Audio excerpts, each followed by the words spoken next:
আসসালামু আলাইকুম রহমতুল্লাহি ওয়া বারাকাতুহু। প্রিয় শিক্ষার্থীরা, আজকে আমরা অ্যালকিনের নামকরণে তিনটা উদাহরণ দেখব এবং এই তিনটা উদাহরণের নামকরণ শিখব। দেখো, নামকরণের ক্ষেত্রে অ্যালকিনের নামকরণের ক্ষেত্রে প্রথমেই যে নিয়মটা ফলো করতে হয়, দ্বিবন্ধন কোন দিক থেকে নাম্বারিং করলে কাছাকাছি হবে সেই দিক থেকে নাম্বারিং করতে হবে। তো আমরা দেখি 1 2 3, দ্বিবন্ধন এদিক থেকে 3 নম্বরে, 1 2 3 এদিক থেকে 3 নম্বর, এদিক থেকে কত 2 নম্বরে, তার মানে 1 2 3 4 5। তাহলে এই যোগটার নাম কি হবে?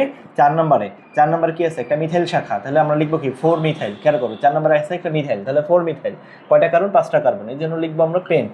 কত নম্বর দ্বিবন্ধন আছে? 2 নম্বরে, তাহলে পেন্ট 2 ইন। এটা হচ্ছে আমাদের প্রথম যোগটার নামকরণ। দ্বিতীয়টা খেয়াল করো, দ্বিবন্ধনের অবস্থান কোথায়? 1 2 3 1 2 3, তার মানে দুই দিক থেকে আমাদের অবস্থান কি আছে? একই অবস্থানে আছে। এবার তাহলে আমরা কোন দিক থেকে নাম্বারিং করব? নিয়ম হচ্ছে দুই দিক থেকে যদি দ্বিবন্ধনের অবস্থান একই জায়গায় হয়, তাহলে যেই দিক থেকে শাখা শিকড় সংখ্যায় অধিক এবং নিকটবর্তী সেই দিক থেকে নাম্বারিং করতে হবে। তাহলে 1 2 3 4 5 6।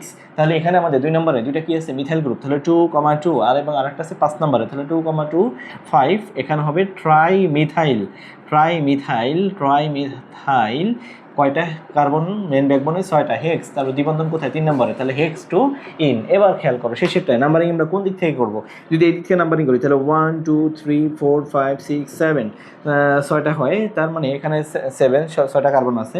আবার আমি যদি এই দিক থেকে নাম্বারিং করি 1 2 3 4 5 6 7, এই দিক থেকেও 6টা কার্বন আছে, তার মানে এদিক থেকে 1 2 3 নম্বরের অবস্থান, এই দিক থেকে 1 2 3 নম্বরের অবস্থান। এখন আমাকে দেখতে হবে যে যেই দিক থেকে আমি যাচ্ছি 1 2 3, এদিক থেকেও 3, 1 2 3 এদিক থেকেও 3, আবার 1 2 3 এদিক থেকেও হচ্ছে না।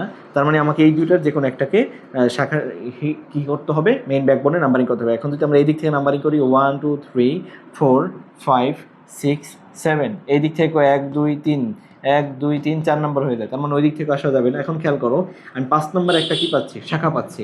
এদিক থেকে নাম্বারিং করলে কত নম্বরে শাখা পাই? 3 নম্বরে একটা শাখা পাচ্ছি। আবার এই দিক থেকে নাম্বারিং করলে 1 2 3 নম্বরে শাখা পাচ্ছি। সুতরাং এই দুইটার যে কোনো একটা আমাকে নাম্বারিং করলেই হবে।